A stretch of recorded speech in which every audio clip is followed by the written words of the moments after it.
사실 고난 없는 사람이 없어요. 여러분 이 자리에 앉아 계셔서 예배 드리고 있지만 사연을 또 이렇게 들어보면은 다 나름의 어려움이 있습니다. 경제적으로도 어려울 수 있고, 뭐 그거는 문제 없다 할지라도 건강에 문제가 생길 수가 있습니다. 뭐 그런 거 저런 거 다 좋아도 이제 부부 사이가 안 좋을 수도 있고, 실제로 가정이 깨질 수도 있잖아요.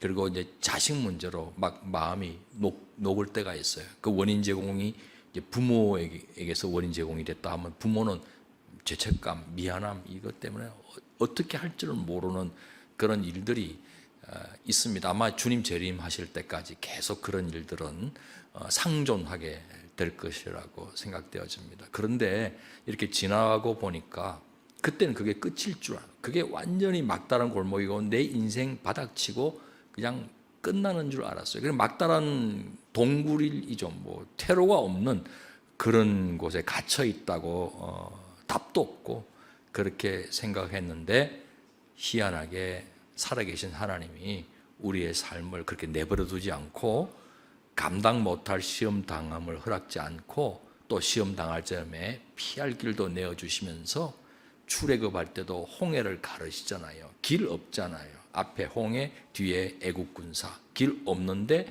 길을 열어주시는 거예요. 웨이메이커.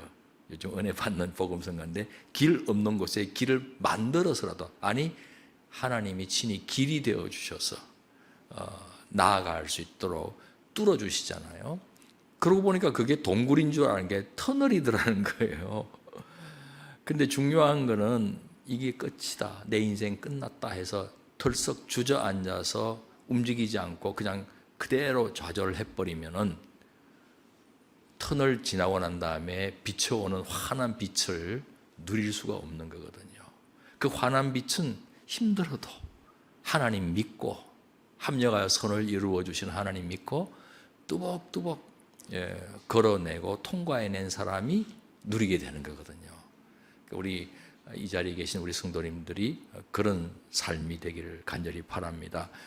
다윗이 그런 인물이었어요. 오늘 본문은 막 왕으로 옹립되는, 온 이스라엘의 왕이 되는 영광스럽고 기쁜 본문이에요. 그러고 난 다음에 바로 천도를 단행해요. 헤브론 한 7년 반 말미에 온 이스라엘의 왕으로 되는 겁니다. 헤브론에 도착하여서 유다 지파의 왕이 되는 거예요. 그러나 그 전에 다윗은 목숨을 걸고 쫓겨다니는 도망자 신세였잖아요. 사울 왕의 추격을 받고. 막 실제로 첫 번째 기름 부으심이 다윗에게 있었습니다. 그 사울 왕이 아말렉과 전쟁할 때 진멸하라는 하나님의 명령을 받았는데 살진 짐승들을 제물로 쓰려고 아껴두었거든요.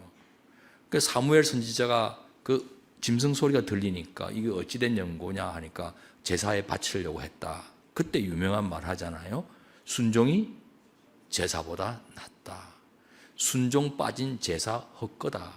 순종하는 가운데 봉사하고 예배드리고 제사를 해야 그게 의미가 있다. 뭐 제사는 무조건 나쁘다는 뜻은 아니에요. 하나님이 원하시잖아요.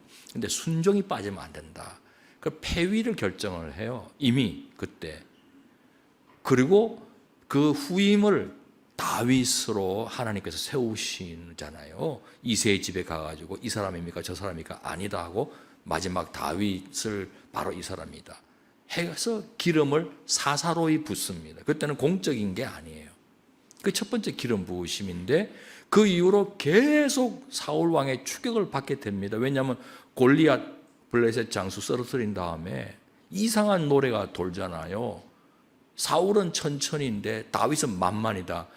비위상하죠. 이거 뭐 이렇게 말하나 해가지고 이게 예사롭게 보이지 않는 거예요. 궁중악사로 불러들였지만 아주 약이 올라가지고 이제 추격하고 죽이려야 돼. 정적을 사전에 그냥 제거해버려야 되겠다는 권력자 특유의 행동을 하는 거예요.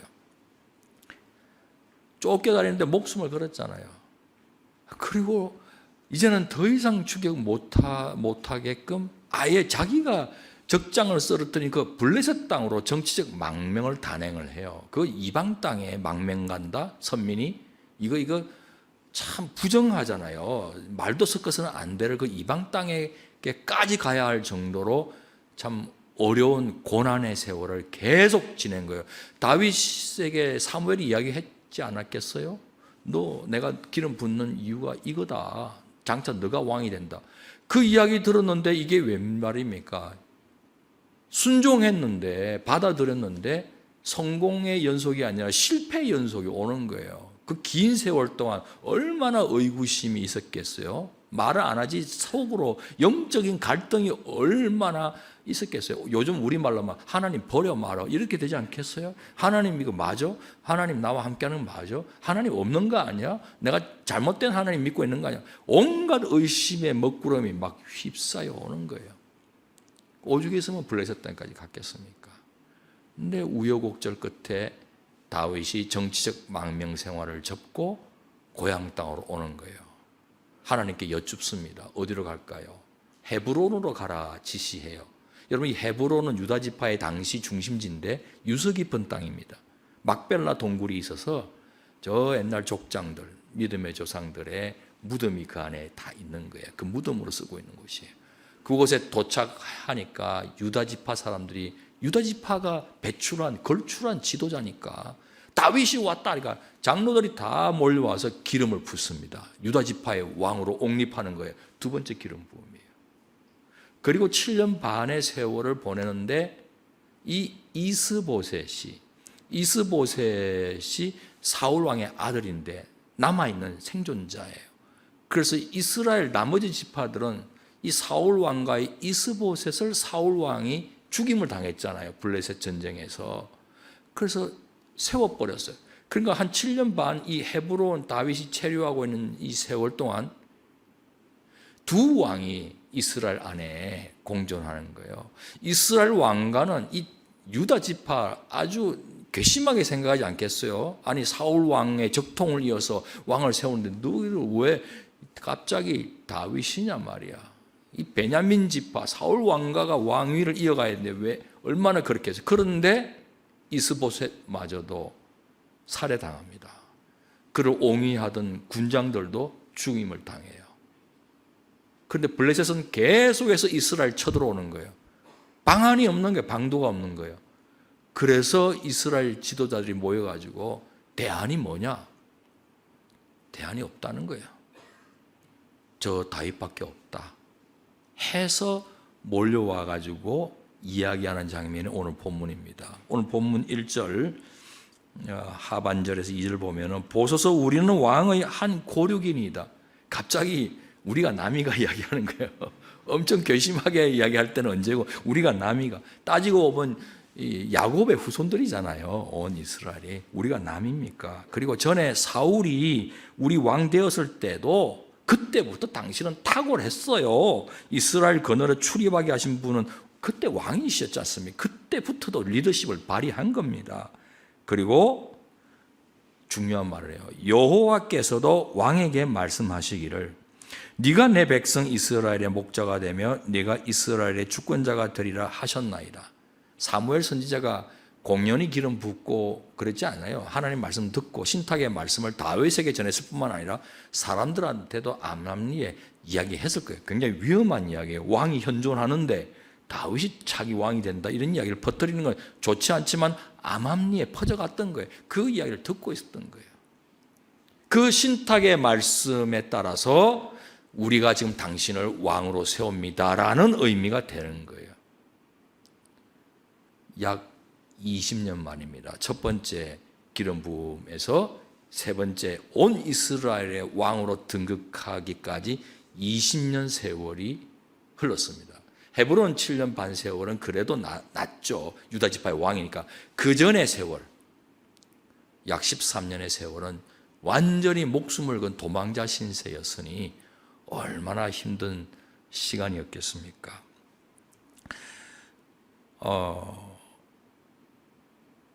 시편 23편 말씀이 떠올라요.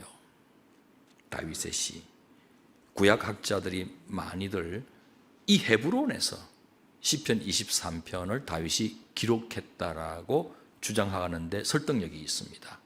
왜냐하면 고생할 때 고난과 막 목숨 막 경각에 달려 있을 때는 시를 쓸 수가 없습니다. 시심이 연결지를 못해요. 대개 그거 다 통과하고 난 다음에 좀 평안해지실 때 뒤를 돌아보고 또 시도 생각하면서 시를 쓰는 법이거든요. 그러니까 이 헤브론에 와서 왕으로 딱 옹립받고 나서 다윗이 얼마나 감사했겠어요. 두 번째 기름 부음 받고 난 다음에 쓴 신지, 세 번째 기름 부음까지 받고 나서 쓴 신지는 확실치는 않지만 어쨌든 지금 기름이 부어진 거예요. 헤브론이 쉴만한 물가, 푸른 풀밭인 거예요, 다윗에게. 그리고 원수들, 자기를 쫓아오는 사울이 도리어 죽었잖아요. 원수가 제거돼요. 그 원수들이 보는 앞에서 하나님이 이렇게 상을 베풀어 놓고 마음껏 먹게 해주시고 머리에 기름까지 부어주시고 내 잔이 지금 넘칩니다 하는 상태에서 기록한 시예요. 그리고 뒤돌아보니까 영혼이 죽은 것 같은 순간이 있었잖아요. 그러니까 소생시켜 주신다는 말을 하는 거죠. 소생이라는 건 사시 살아나는 거니까 죽은 순간이 있었단 말이에요. 마음의 사형 선고받고 이제 끝났다 내 인생. 그 순간이 다윗에게 왜 없었겠냐는 거예요. 이름하여 사망의 음침한 골짜기를 거닐 때예요. 그냥 음침한 골짜기가 아니야. 사망의 음침한 골짜기. 그것이 다윗에게 있었던 거예요. 그때는 하나님 안 계시는 줄 알았단 말이에요. 하나님이 무심하고 날 사랑하지 않고 아니 하나님 안 계시는 거 아닌가 말이지. 내가 잘못 믿고 있는 거 아닌가 온갖 생각에 휩싸여 있을 수도 있었겠죠. 그런데 지금 딱 왕으로 옹립받고 보니까 20년 전에 받았던 신탁의 그 말씀이 성취되는 것에 너무 감격하는 거예요. 온 이스라엘을 내가 장악하고 통치하게 된 권력자가 됐다 해서 기뻐서 쓴 시가 아니라 하나님은 언약의 말씀을 그 모든 우여곡절을 통해서라도 반드시 이루어 주시는 분이구나 하는 그 감격에 이 시를 고백하지 않았겠어요? 내게 부족함이 없습니다. 왜 부족함이 없었어요? 결핍투성이의 세월을 얼마나 길게 보냈습니까? 그런데 그런 말 있잖아요. 먹지 않아도 배부릅니다. 지금 그런 순간이야. 자족하는 마음과 내 잔이 넘치나이다 고백을 하는 거예요. 이 다윗이 정말 이 필립 켈러라는 양과 목자를 쓴 사람이 양 키우는 그 이야기를 그 실었는데 이 유대 땅하고 비슷하게 아프리카에서 목자 생활을 한 7년인가 10년인가 하면서 지켜본 결과 양은 잘 안 눕는데요. 양은 잘 못 눕는데요. 항상 서 있대. 한 번도 자기는 본 적이 없대요. 충족돼야 돼 몇 가지 조건이요. 배가 불러야 돼요. 배고프면 뜯어먹느라고 눕지를 못해요.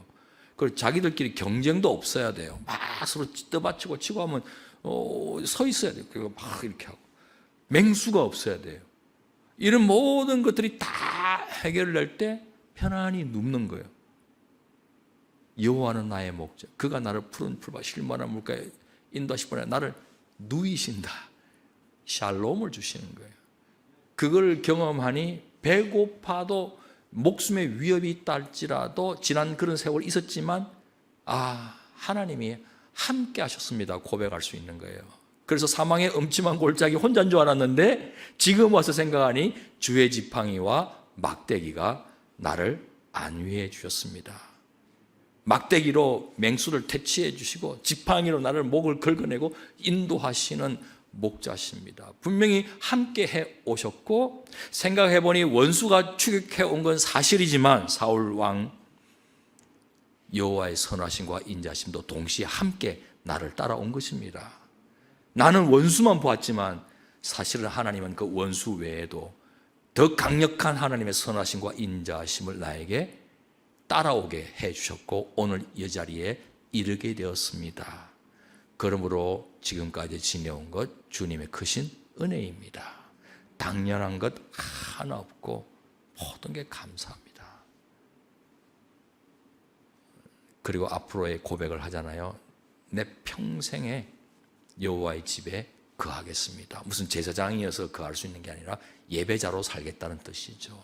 하나님을 떠나 어디서 내가 생수의 근원을 찾겠으며 혹시 잠시는 해결할 수 있어도 터진 웅덩이가 영원토록 나라의 목마름을 해결해 줄 수 없다라는 걸 알고 오직 주 예수님 하나님 앞에만 나와서 하나님과 동행하는 삶을 살겠습니다. 예배하며 살겠습니다. 이게 다윗의 고백이에요.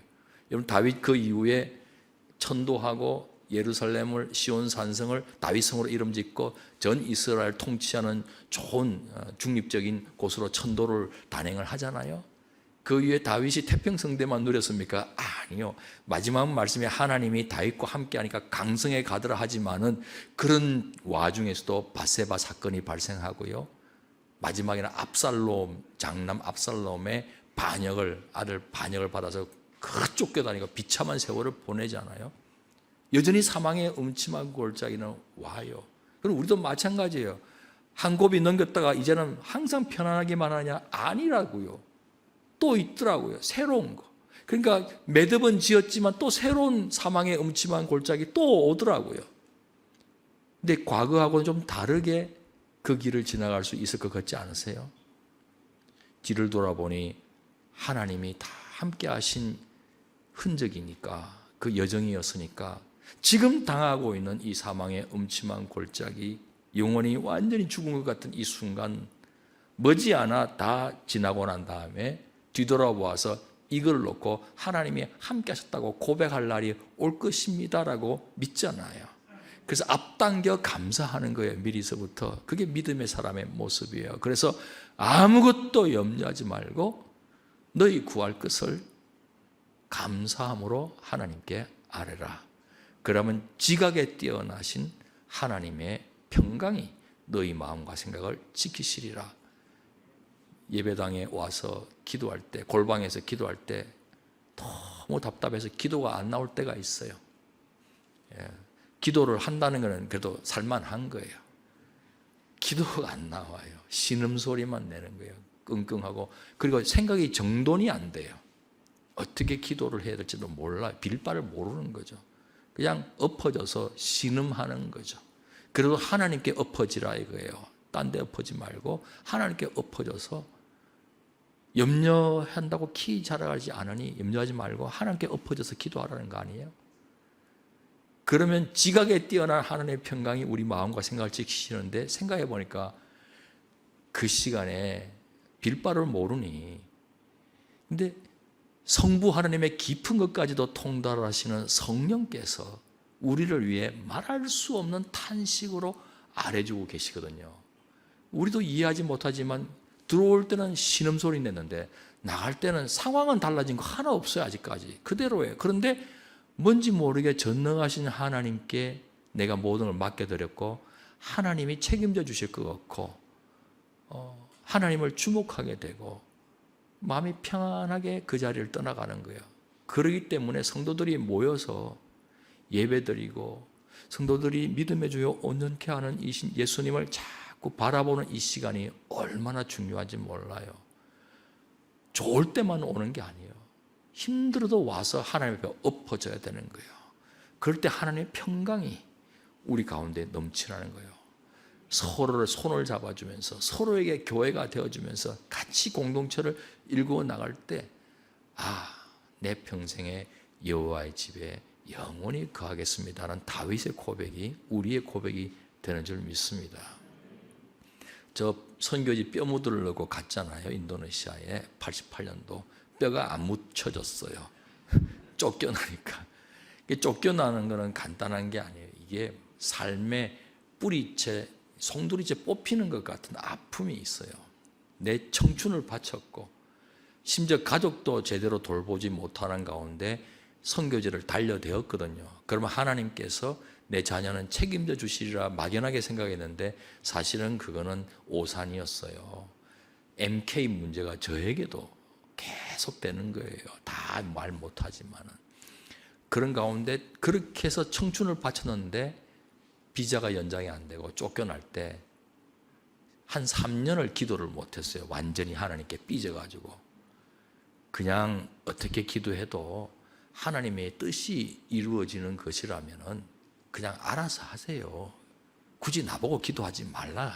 그렇게 알아서 하시고 저는 저대로 그냥 이렇게 살겠습니다. 3년을 그렇게 보냈어요. 그래서 옛날에는 기도 안 하는 성도나 뭐 그런 사람 보면 저 믿음이 왜 저러냐 이렇게 쉽게 말했는데, 기도도 할 수 있다는 것도 은혜라는 걸 알게 됐어요. 정말 은혜예요. 여러분 기도한다고 뻐기지 마세요. 기도가 안 되는데 기도의 영을 부어주시고 기도할 마음을 하나님이 주셔야 가능한 거예요. 그래서 그런데 이후에 또 하나님이 선교지를 다시 논문 조사하면서 가보라고 자료조사차 갔는데, 떠날 때 기도할 때 온갖 협박을 다 하면서 하나님께 기도했거든요. 누구 손해입니까? 제가 떠나는 게. 제가 뭐 제조차고 이거 선거지 왔습니까? 이거 안 되면, 연장 안 되면 하나님 손해입니다. 망합니다. 저 떠나죠. 사업 떠나죠. 돈 떠나죠. 다 떠나면 선거지 망합니다. 알아서 하세요. 뭐 그런 식으로 기도했거든요. 근데 안 되더라고. 근데 가보니까 50명, 여러 사역이 있었는데 50명 하던 방과 후 컴패션 사역을 미국 재정받아서 했는데, 가보니까 현지인에게 맡겼는데 500명 하고 있더라고요. 그러니까 야, 하나님이 손해 안 보셨구나. 그리고 저는 뽑아내셔서 빚어주셨구나. 하나님의 계획이 있으셨구나.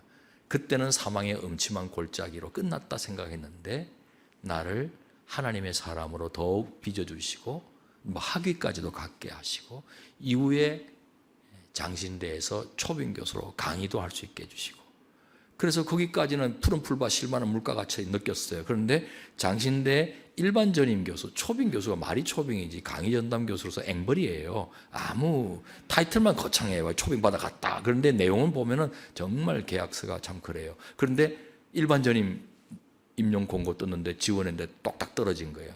사망의 음침한 골짜기 또 시작되는 거예요. 뭐 머리로는 정리했어요. 하나님이 장신대에 꼭 필요한 사람을 세워주신 거고, 저에게는 또 좋은 길을 열어주시리라. 자, 머리로는 다스리는데 가슴으로는 도저히 한 학기 계속 앵벌이를 해야 되니까 강의하는데 사람들이 쳐다보는 시선이 괴로운 거예요. 안 됐다 동정하는데 난 괜찮다고 막 얼굴을 하는데도 안 됐다는데 그게 너무 괴로운 거예요. 그때 마침 아신대학교에 시간 강사 자리가 있어 가는데 이 지옥하고 전당을 왔다 갔다 하는 것 같았어요. 여기는 뭐 학생들도 인사도 잘하고, 그런데 떨어지니까 못 떨어지기를 바랬는지 바로 모집 임용 공고가 뜨더라고요. 아신대에서 철도 아닌데 그 지원했는데 거기는 됐어요. 푸른 풀밭 실만한 물가가 또 전개됐습니다. 뭐 좋은 시간 갖고 심지어는 기획처장까지 하는데 또 사망의 음침한 골짜기가 닥칩니다. 그 명성교회 발 학내 사태가 또 발생해요. 한 5년 동안 학교가 녹았죠. 그러고 있는데 숭의교회 김동호 목사님이, 지금도 묻고 싶은 거는 장신대 있으면 아마 그렇게 하자 제안하지 못했을 수도 있는 거 아니었나, 자그마한 신학교니까 제안했겠다 싶어서 물어보고 싶은데 아직 여쭙지는 못하고 있습니다만, 어쨌든 아신대에 있는 저에게 목회해보지 않겠느냐, 원래는 1000명 정도 데리고 나가달라는 분리개척을 목적으로 저를, 근데 이거는 검증이 필요하지 않겠냐, 교회로서도 그렇고 저의 인생도 바꾸는 거니까, 그러니까 협동 목사로 시작하자고 했어요. 그렇게 해서 높은 뜻 숭의교회에 제가 한 사람 멤버로 이제 가입하게 된 것이죠. 뭐 3개월 지나니까 검증이 벌써부터 끝났다고 막 빨리 사표 쓰고 오라고 난리예요. 왜냐하면 1000명을 분립하기 위해서는 담임 목사가 가라 그런다고 가지 않습니다. 여러분처럼 가라 했던 가는 사람도 있지만은 김동호 목사님 통해서 나오는 말씀 듣기 위해서 모여온 사람이 제가 무슨 재주로, 그러니까 막 유기화학 반응을 막 일으켜야 돼. 가가지고 니캉 내캉 같이 갑시다. 막 그러면 작전을 써야 되는 거예요. 그거 얼마나 치사하고, 목사님은 기분 좋게 1000명 데리고 나가라 호기롭게 탁 이야기하지만 저는 너무 참 막 뺏어가야 되니까 이게 참 웃기잖아요. 근데 그게 쉽지 않았던 거예요. 그런데다가 학내 사태가 발생한 거예요. 그러면 접고 떠나온다는 거는 동료 교수들한테 못할 짓이죠. 기회주의자처럼. 그래서 저는 주저주저 했는데, 이제 목사님도 안식년 가야 되고 누군가 대신 맡아줄 사람이 필요하다. 뭐 장로님 한 분이 찾아와가지고 빨리 답해주지 않으면은 아무래도 다른 사람을 찾겠다. 그 말이 좀 겁나더라고. 그래서 막 기도하러 갔는데 지혜가 떠올랐어요. 제가 보는 그 당시 문희곤 목사님이 먼저 와 있는데 예수전도단 대표하면서 그 일을 했잖아요. 제가 볼 때 파트타임이에요. 대표를 하면서 하는 거니까. 김동호 목사님, 담임 목사님이라지만 제가 볼 때 하도 바깥으로 돌아다니시니까 저분도 파트타임이네, 교회를 볼 때는. 그럼 나도 학교도 하면서 이것도 하면서 책임만 지면 되는 거 아니냐. 꼭 시간을 책상에 앉아야 되는 게 중요한 게 아니라 다 책임을 지고 운영하면 되지 않냐 하니까 그거를 받아들이시더라고요. 그래서 한동안 하다가 나중에 의외의 결과가 잘 아시는 대로 2009년도에 숭의위원회 해체되고 분립이 되잖아요.